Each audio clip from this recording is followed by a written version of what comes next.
अभी कुछ दिन पहले अपन ने एक केस देखा था जिसमें हमने देखा कि मालवीय नगर में एक कंस्ट्रक्शन हो रहा था जिसको जो अपनी गवर्नमेंट अथॉरिटी है जेडीए उसने डिमोलिश करवाया,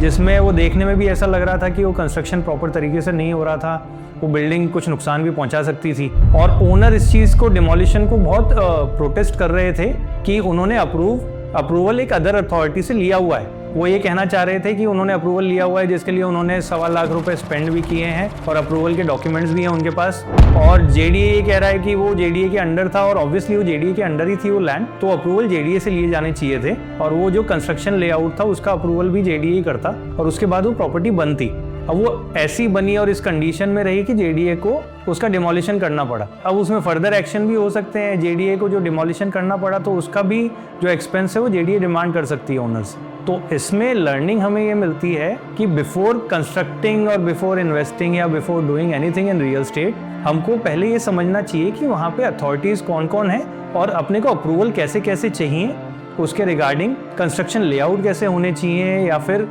इन्वेस्टमेंट किस तरीके से रूट होना चाहिए, इसका हमें आइडिया होना चाहिए। उसके बाद में अपन इसमें आगे अपना कदम बढ़ाएं और कोई काम करें, नहीं तो फ्यूचर में उसके रेपरकेशन तो ओनर को ही भुगतने पड़ेंगे और किसी का तो कोई नुकसान होगा नहीं। तो इसमें अपने लिए एक बड़ी लर्निंग ये है कि अगर अपन कोई प्रॉपर्टी परचेज करते हैं, अपने पास कोई मीडिएटर है जो इस चीज़ को एग्जीक्यूट करवा रहा है और जिसकी कॉम्पिटेंसी और स्किल भी हो, उसके पास उतनी नॉलेज हो कि वो आपको गाइड कर सके प्रॉपर्ली, तो ऐसा कोई नुकसान नहीं उठाना पड़ेगा। या आप किसी लॉयर को इन्वॉल्व कर रहे होते, उसकी लीगैलिटी समझते, उस चीज़ में आपको नुकसान नहीं उठाना पड़ता। अब इसमें मैं कुछ आपको छोटी छोटी चीज़ें बता दूं जिस पे भी अगर अपन ध्यान दे लेते या फिर अपन ध्यान दे सकते हैं। जैसे जेडीए पट्टा होता है एक प्लॉट का, तो उसमें साइट प्लान पे भी नीचे पॉइंट्स में मेंशन होता है कि कितने तक की हाइट तक इसमें गवर्नमेंट ने या जेडीए ने बाय डिफॉल्ट अप्रूव किया हुआ है। फॉर एग्जाम्पल जनरली कोई 30 फीट या 40 फीट रोड पे अगर कोई मकान बन रहा होता है तो उसमें 2.5 फ्लोर तक की हाइट तक का कंस्ट्रक्शन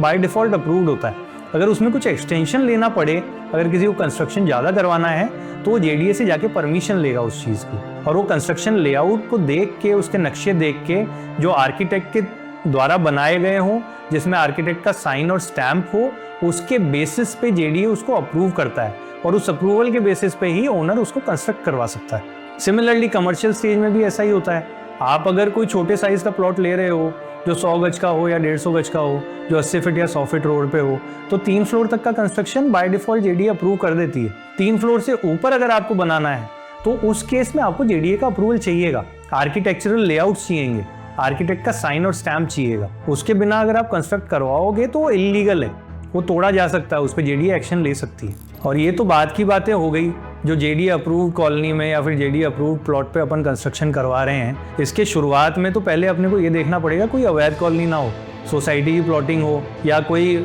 सरकारी ज़मीन को एक्वायर करके किसी ने कोई अवैध कॉलोनी काट दी और उसमें आपने परचेज कर लिया हो, तो उस केस में तो पूरी की पूरी कॉलोनी भी ध्वस्त कर सकती है जेडीए। गवर्नमेंट उस पर एक्शन ले सकती है। अगर गवर्नमेंट ने फ्यूचर में अपना कुछ और डेवलपमेंट वहाँ पे प्लान कर रखा हो और किसी ने अगर गलत तरीके से उसको एक्वायर करके और आपको सेल कर दियो, तो उस केस में तो गवर्नमेंट का पूरा हक बनता है कि वो पूरी कॉलोनी पे एक्शन ले ले। तो इन चीज़ों का अपने को ध्यान रखना बहुत ज़रूरी है।